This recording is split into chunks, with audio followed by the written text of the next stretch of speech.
Kevin! Dan. I have a message for the viewer. Oh, okay. If you're interested in learning about stories about the life and death of a famous musician or musicians, especially if you had problems with your parents growing up, you have to stick around as we compare and contrast the life and death of one Jeff Buckley here on Real Brave Live?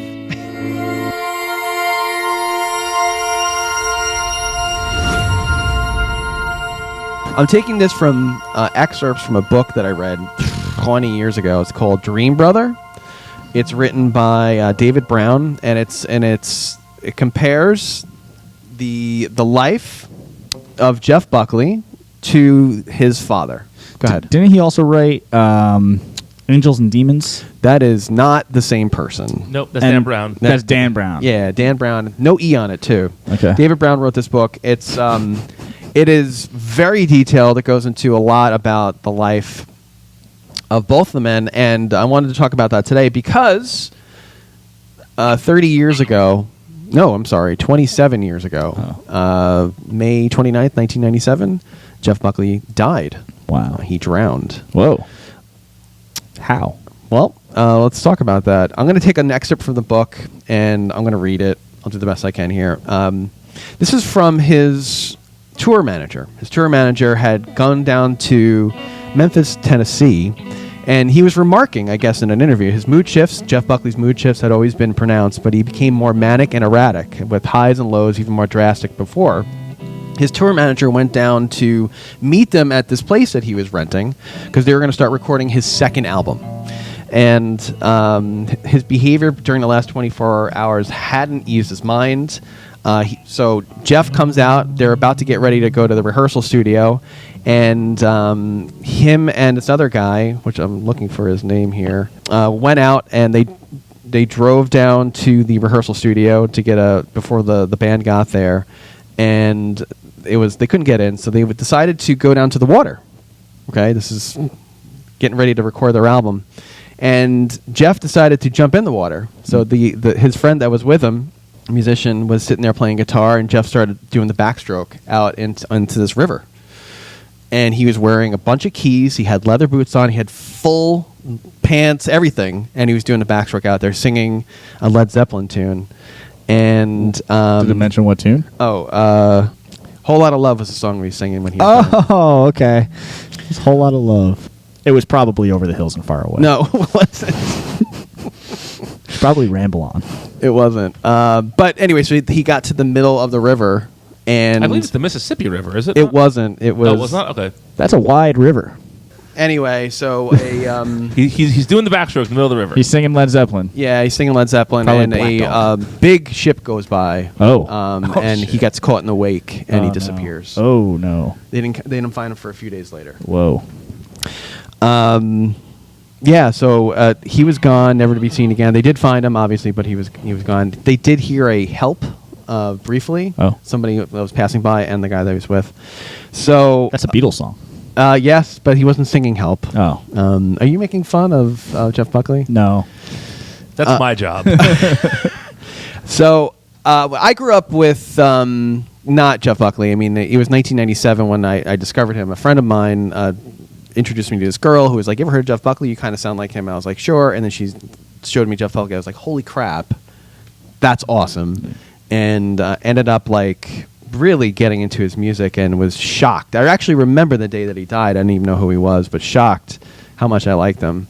So tell me why, before I get into the background, why you don't like Jeff Buckley. That's a Backstreet Boys song. It's called I Want It That Way. Oh, I'm sorry. I'm sorry. No, it's not that I don't like Jeff Buckley. I think Jeff Buckley's album Grace is a good album. I think his cover of Hallelujah is fantastic. There's many good songs on that album. Mojo Pin, really fun song.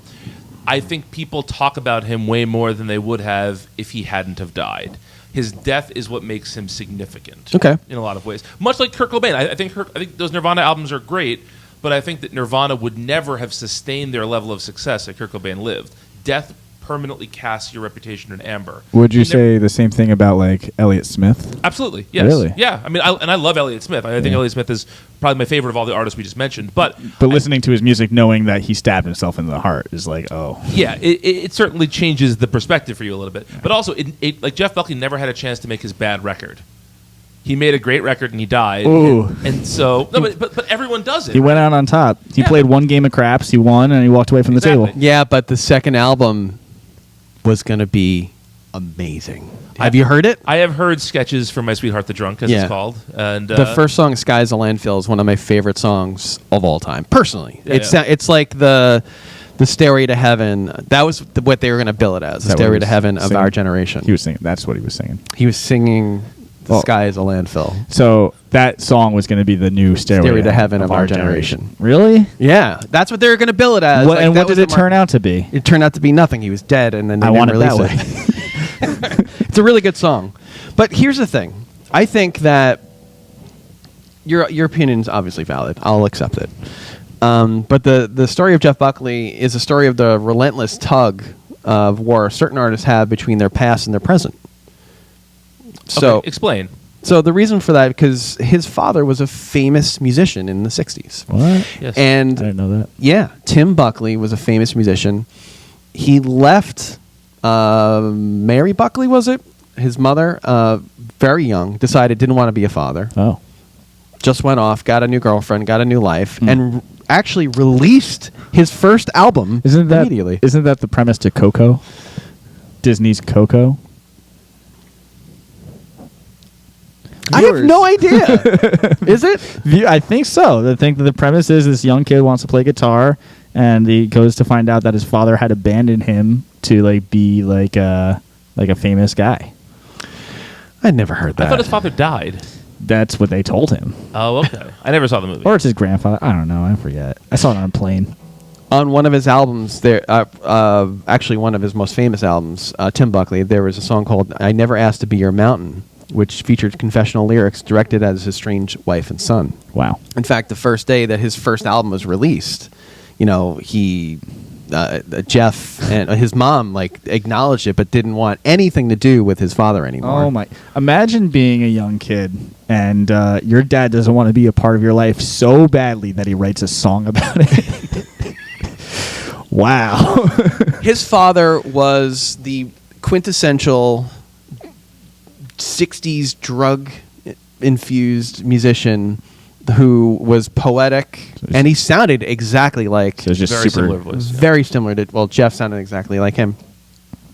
So, the two... It's crazy how, if you read this book, it's an excellent story about how Jeff wanted nothing to do with his father, and then when he went to when he lived in LA at the time, he got an apartment. He went to the Musicians Institute, I guess, and he went to school there, paid $4,000 to learn how to play guitar. And there was people that were, that when he said who he was, they were like, "You're who?" Because he had a cult following, his father. Oh wow. He would sell out shows. Nobody knew, in mainstream. He had maybe charted 190, in his highest selling album. Wow. But in the 60s, he was relatively famous. They were looking to him as the next Bob Dylan. He was one of the many people that have had the next Bob Dylan. Right. Next Put Bob upon him. Dylan. And he wanted nothing to do with that. And then who did it turn out to be? Freaking Bruce Springsteen. Well, he was one of the next Bob Dylan people. Neil Young was on the next Bob Dylan. John Mellencamp was on the next Bob Dylan. Every 5 to 10 years, somebody was the next Dylan for a while. Yeah. No, it's crazy. So Buckley moves to New York, and we're going to do there's so much more to the story. You got to read the book. It's a really excellent story, a portrayal of what really happened. But there was always these whispers of who my father was, who am I going to be? I know who he existed. Herb Cohen, I think his name was his father's manager, and would constantly call his mother to see is Jeff playing yet? That dirty kind of cigar guy. Yeah. Is he playing yet? Is he written any tunes We're gonna make him a yet? star. We're gonna make him a star. See? You want to be famous, don't you? Yeah. So he moved to in the 90s. He moved to New York, holding his guitar into the subways. He would play there, and he got an invite not too long after to do this tribute show because somebody found out that he was Tim Buckley's son, and he did this tribute show. Tribute to whom? His father. Oh. And he played that song. Oh my God. He played that song. What a mixed emotion he must have had. I Never Asked to Be Your Mountain. And the funny thing is that the audience didn't know that he existed. Wow. And he walks on stage, and he looks like his father, and he sounds like his father, and he sang the freaking song, and people were like... So the cult kind of started, which is why, when he passed away, that cult was part of the reason why he was so huge. Right. You know, and he had a God-given talent. I mean, he was a decent guitarist, really good guitarist, but his voice was unbelievable. Yeah. You see him live, you see him playing live, you're like, what the hell is happening? He was one of the people who discovered him was a guitar player named Gary Lucas, who used to play with Captain I was just Beefheart. kind of getting in there, yeah. And so he co-wrote a lot of the songs in Grace. Yeah, absolutely. And Gary Lucas is a sort of avant-garde guitar player, and Buckley's music doesn't really sound incredibly avant-garde, but there's lots of interesting flourishes and touches in there that you wouldn't get out of a standard like folk singer-songwriter. So he doesn't quite do what his dad did with that sort of three chords folk songs, but he doesn't quite go fully avant-garde either. He sort of bridges these two areas, and that's part of why his music is interesting, at least to me. Yeah. I got the quote here. Jeff later referred to Cohen, the old manager's occasional contact with him as the quarterly gravy train watchtower phone call. So one of my favorite records by Jeff is Live at Sine, I think it's called. Sine, thank you. We just playing his songs. Totally ruined it. But playing his songs, just a guitar and him, that was what he was famous for. And no one working on the... Yeah, I already said that already.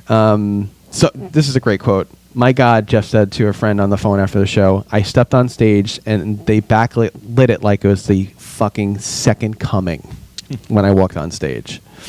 So...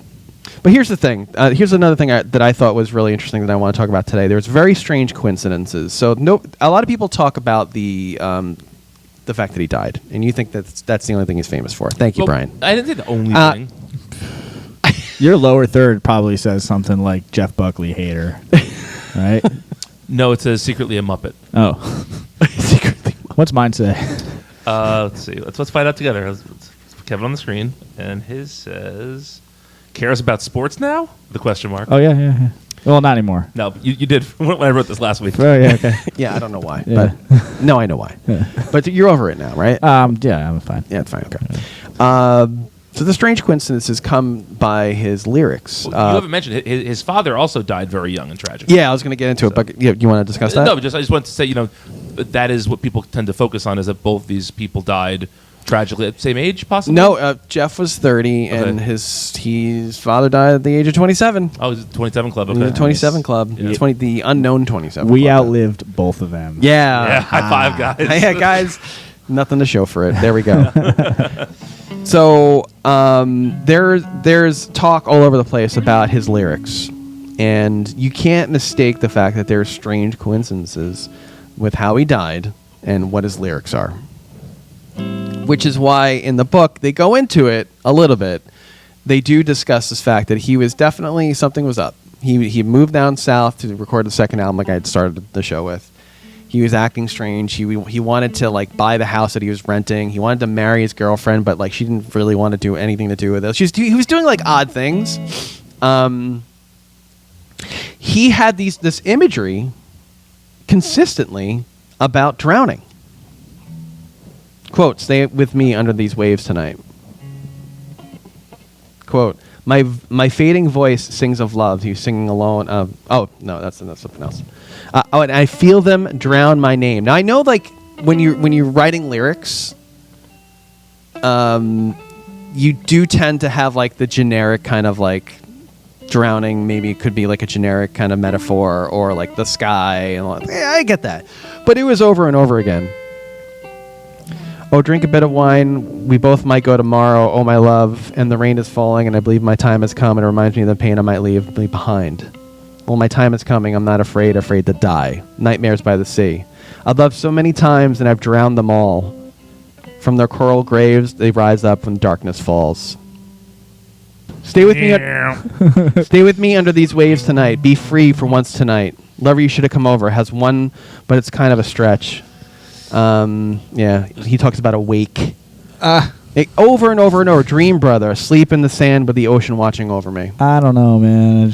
But it's over and over again. You can't deny it. He only had 2 albums. Seems one, like he released. He just liked nautical themed things, and that's what drew him to the river.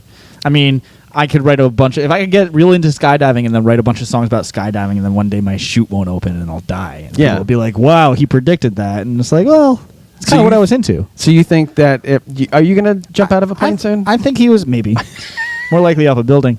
I think he was just a nautical guy. I think he was just a seafaring type of person.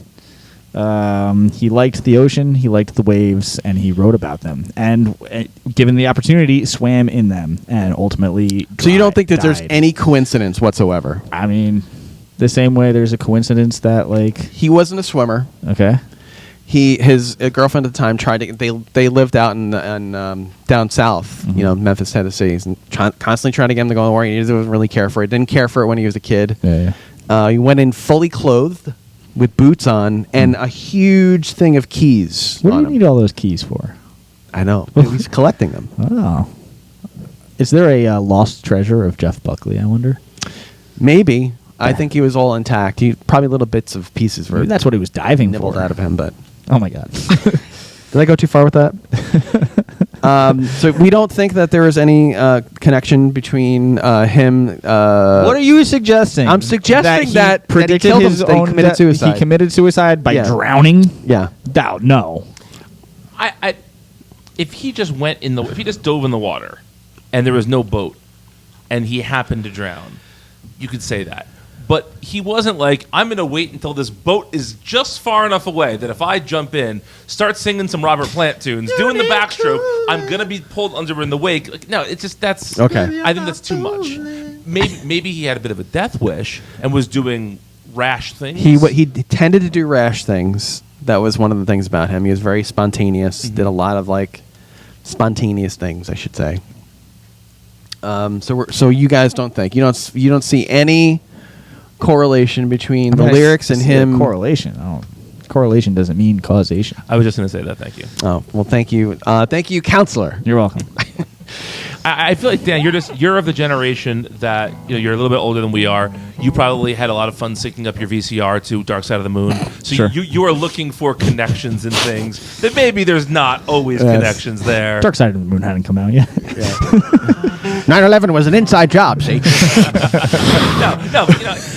I think there's probably some coincidence there, but I don't know if there's. I don't know if he was trying to die that moment. Again, he might have had a bit of a death wish. He might have been a bit of a reckless guy, but I don't know if it necessarily all lines up in this unsolved mysteries way that you are unfolding for us. He was a guy that had a troubled life. He was a vagabond.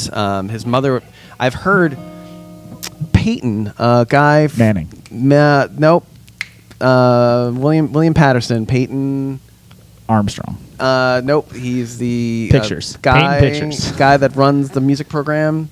Oh, Willie P. Yes. Oh, yeah. Anyway, Peyton. so somebody there. I talked with either him or somebody else, but he knew Jeff Buckley, and he said that his mother was cray. Well, I mean, your husband knocks you up and then leaves you and then gets famous. Sure. And then writes songs about it and then dies. and then freaking dies. And he died in a way that was accidental. But it wasn't it wasn't like it was not expected. It was like watching a movie and its natural ending. People said that he basically was a constant partaker in the old drugs and alcohol, and he had some heroin that didn't agree with him. Is there who, Jeff or Tim Buckley? Tim. Oh, okay. Is there a Jeff Buckley biopic? There is one. It's not great. Really? I didn't like it. Oh. It's okay. I fell asleep during it. I thought I was going to really like it. The book is better. Oh. Dream Brother. Okay. Pick it up today. I'm getting royalties from that. Link in bio. Who's Lincoln Bio? Lincoln Bio is the author. My OnlyFans. Of Abraham Lincoln. So, in summation, should we talk about Hallelujah for a second? Yes, let's get back to Hallelujah. I did cut you off about that. No. So his most famous song is a cover of Leonard Cohen's Hallelujah, which was, not a hit for Leonard Cohen, kind of a well-known song, but not really a hit. In, I think it was 1990, there was a tribute album called I'm Your Fan, because he just released an album called I'm Your Man, and all these artists covered Leonard Cohen songs. The Pixies, R.E.M., Nick Cave. It's a great album. And John Cale of the Velvet Underground covered Hallelujah on there in a very slow piano ballad way. When When Jeff Buckley covers Hallelujah, he covers it in the John Cale version. And then Rufus Wainwright covered the Jeff Buckley version, and it was in Shrek, and is now a Christmas song. What? I've heard Hallelujah on Christmas radio before, which it's not even close to a Christmas song. No, it's not even. That's not the point of the song. No, people use it as a religious song, and it's kind of anti-religion if you listen to it. You know, I don't know if there's a God above. All I've ever heard from love is how to shoot somebody who outdrew you. Yeah. Not exactly a spiritual song, But you hear the word hallelujah, and you Exactly. think of our friend Jesus Christ. Everybody joined us today playing guitar. Hello. Welcome back It's good to be back. from the dead. Yeah. This is it, by the way. After this, we're done here. Are you just going to suck us back up to heaven? Some of us. No, I got a bus. When I go to heaven, when I go to hell, it's going to be me and Harley, my Okay. dog, and he's going to shit on me For all eternity. for all eternity. Yep. What about you? When you go to hell, what are you going to do? I will have to listen to Bon Jovi while eating bananas and mashed potatoes. That's my hell. Bananas and mashed potatoes? Yeah, I hate those two foods. Oh. Yeah. Wait a second. No. Yeah. What about mashed bananas? Sure. Spell out that. Yeah. Gross. You make banana. What about pancakes, potato bananas? Why don't you like mashed potatoes? This is very interesting. It's a consistency thing for me. Wait. What if they're super smooth? Like No. there's no lumps. I prefer a lump, actually. What? Yeah. But you like it's a consistency thing? Yeah, I don't like. It's like eating baby food. I don't eat baby food. Do you like steak? Love steak. Do you like breast milk? That took a turn. Yeah. I mean, baby food is the first thing that came to my mind. How do you make your mashed potato? Mommy? Gallon of breast milk and a knob of butter. Breast butter. That's Jesus Christ. God damn it. How did we get on That's that? my hell. Bon Jovi, bananas, and mashed potatoes. Okay, and you, Kevin, you said it already. My hell? Yeah. Uh, Hallelujah. look around. No. Slicing turkey? No, yeah, my hell is slicing turkey to one old lady who wants it extra thin. But then when you give it to her, she said, it's too thin, I can't pick it up off the paper. And that's it. It's on a loop. Did you ever slice it extra thin and it broke right there, and then they had it just fell apart? Yeah, they like it like that. They like it like Yeah, that. yeah. I like it thick. Yeah, I like it, it's number one on the machine. Yeah, okay. It's not too thick, not too thin. Maybe your hell is somebody slicing you on the machine. Could be. And then handing it to somebody else. Could feet first, Shit, yeah. go all the way up. Yeah, that's painful. Yeah. What about You're mashed? looking at me like I know this. Like, Yeah. you can speak to this, Brian. Yeah, Brian? What if Kevin was mashed potatoes? Yeah, what, would you eat me? Would you eat him? No.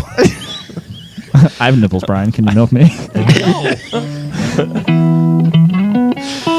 What other foods don't you like? Are you a That's picky about eater? it. That's actually about it. I'm allergic to coconut, so I can't have coconut. But Okay. that's an Oh, allergy. that's a shame. Other than that, I don't love oatmeal. I mean, oatmeal is a like. You're talking like Hot real take. oatmeal, or you're talking about like the store bought, like it's really bad for you oatmeal, I mean, I'll eat it, but I don't love either. But What's the wait? What do you mean? What do you mean? like oats, real oats, like steel real. cut or it's like stone cut oats that you make at home, or Quaker, the microwavable shit. the microwavable stuff that's filled with, oh man, sliced turkey. I used to make oatmeal when I was training, and it fills you up. It's good.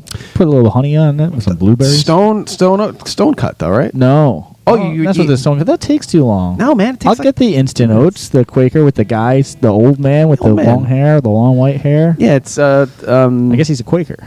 He is, yeah. Yeah. My most controversial food take, if we're going there, is I think shrimp is the most overrated protein. Well,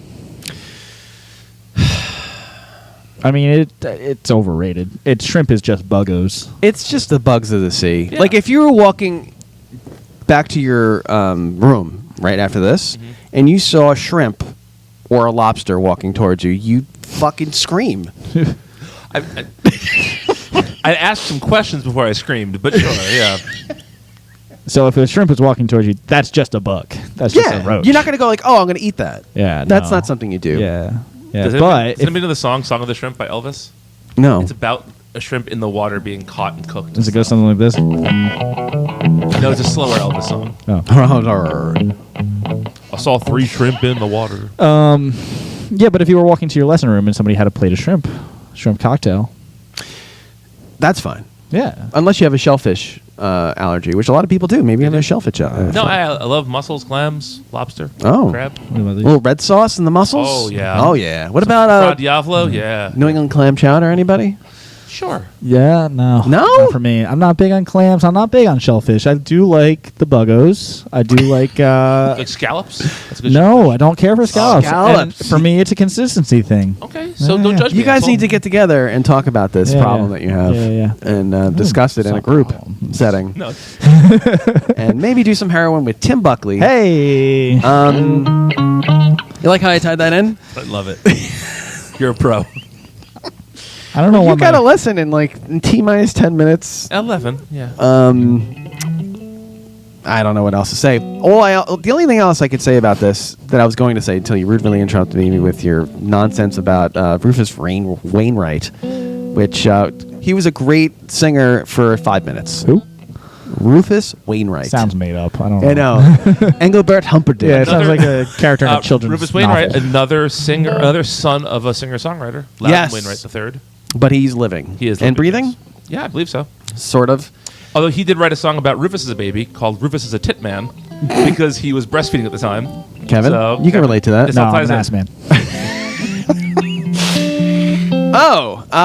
So what I was going to say was, who's your biggest influence when it comes to music? So my biggest influence, it was the Beatles. I was taken aback when, I forgot her name, but she showed me this. And yeah, it was life-changing for me. And it helped my singing, it helped my guitar playing, it helped my songwriting. And it also led me to more of an artistic approach to music, which is probably what sent me down the spiral. Yeah. Because that's what he was all about. He was all about the art. And that was probably what, if I just stayed a little bit more centered, I probably would have been okay. But who is your biggest inspiration? I'm going to take friggin' bets on this one. You might be surprised by this, actually. Okay, let's go. Simon and Garfunkel. Oh. Yeah. Really like Simon and Garfunkel, and I listened to them growing up because my parents were big fans. So I had like a bunch of live recordings when they had all the albums, and some of my favorite songwriting and lyrics, Okay. is all Simon and Garfunkel.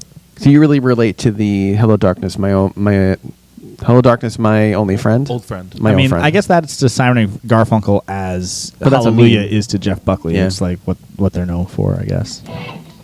Hello Darkness, my old I friend. was just telling my mom's a big Simon and Garfunkel fan, and for some reason, every morning I pick up my guitar and I play. And the first thing I play every day is "The Only Living Boy in New York" by Simon and Garfunkel. A song I don't like that much. I like that For some song. reason, it's a good song, but for some reason, whenever I pick up a guitar, it's the first thing I play. How's the beginning of that go? It's on a B. Are there really 50 reasons to leave your lover? At least, right? At least. I can name 5 right now. So, would that be your most influential artist of all time? For me, it's stop singing. Stop singing. It's not me now. It's the Pixies, the '80s Boston alternative rock band, the Pixies. Wait. Yeah. So, George. not only are they your most influential Yes. band, Yeah. but you have personally had conversations Yes. with Black Francis. Yes. And Oh, just call him Francis. Black Francis. That's the name. That's his name. Oh, Yeah. okay. So never mind. that's kind of like, so that must have been like a little checklist. Oh, absolutely. Yeah. No, I was like 19 or 18 when I first heard the Pixies, and like I had heard lots of music that the Pixies influenced before. Nirvana, any alternative rock is basically ripping off the Pixies at a certain Yes. level. But when I first heard those records, and there's just such interesting choices made lyrically, subject matter wise, Oh, yeah. the way the songs are structured. Some songs are like a minute and a half long, they're real short in and out. Some are in Spanish. There's all these just choices that are being made that seemed really Bolero. counterintuitive to me. You know, like why are they doing this? And then you start thinking about it, and I never forget. I read an interview with Black Francis where he said that every song is a tiny painting, and your job as a songwriter is to fill the canvas however you want to. And I had never thought about songwriting that way before. I'm like, oh, that's That's really because a painter doesn't have to paint the same thing every time. Each painting can be totally different, and it just opened up a way of thinking about music I had never really considered before. So you got to meet him and you got to discuss the stuff, or you just kept it really kind of like cool. Stay cool, Brian. I am not good at staying cool, but I have interviewed him for like hours at a time. One time we did a podcast interview with him. You ever heard Teenager of the Year? Yeah. We talked just about writing that album for like 2 hours. It was amazing. Amazing. One of the That best. is one of the best conversations ever. That is a really nice little anecdote there, because that's like me meeting Don Mattingly, which I did once. Wow. But it wasn't like I got to talk to him for an hour and Right. talk to him about like all the cool stuff he did. Right. Yeah. Well, what he said about that album, which if you know the album is interesting, he had written all those songs instrumentally. He had no lyrics, and the clock was running. They had recorded all the music already, and he needed to get the lyrics done, and they couldn't get them done. So his producer wrote lyrics for a song and said, "Here, use these." And they were so bad, he goes, "Fuck it, I'll do it." And then he went and he wrote all the lyrics in like 2 days. So all those lyrics were written in a really compressed, short amount of time. Which Wow. is crazy because There's there's some really amazing lyrics. on really, that album. really good. Yeah. That's the kind of thing that I like to hear, though. You get a chance to sit down with your idol and pick his brain, and then you get to hear things that you would never hear, maybe. Yeah. Do you think that producer feels proud that He his bragged to me about it. Yeah. his ineptitude is what sparked some good stuff? Unbelievable. Well, if you have a favorite artist, if you have daddy issues, you probably will like this podcast. Right? Our numbers are in the bio. Please like and subscribe. Follow us on all the socials, and check out this really cool thing that we're going to do right now. A little song called Last Goodbye. Thank you.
Yep. No. How do we look now? Handsome, I bet. All right. Great. So handsome. Let's do it again. Let's do it live. Good? Good. Okay. We're still recording. So. Okay, great. You are interested in learning stories about the life and death of famous musicians, especially if you had problems with your parents growing up. You, viewer, have to stick around as we compare and contrast the life and death of Jeff Buckley here on Real Brave Live? What do you know about my parents? I don't know. That was going to go in the wrong direction. I changed it. I changed it big time. Jeff Buckley. Dan knows too much about my parents. Jeff Buckley was a singer-songwriter in the 90s, famously had a song called Hallelujah that he didn't write. Right. Correct. That you were explaining it. Let's start with you first, Brian, because you seem to know a lot about this. Okay, so Leonard Cohen wrote Hallelujah in the 70s, I believe. Yeah. Late 60s, perhaps. Actually, no, I don't want to do this. Sorry. Okay. Let's try it again. Lower third off the screen. Yeah. No. That's the wrong way to go.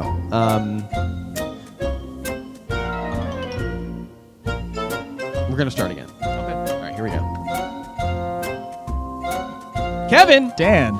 if you're interested in learning more or learning stories, no. Hang on. Dan, your light is really off today. It looks bad. We gotta figure something out here. Let's get makeup in here. A lot of shadows here. Also, turn off the lights. Oh, we should turn those off, and we should turn the room lights on. That's usually. The left fader on the tiny board, and then the wall lights put it max dimming, or I guess minimal dimming. Yeah.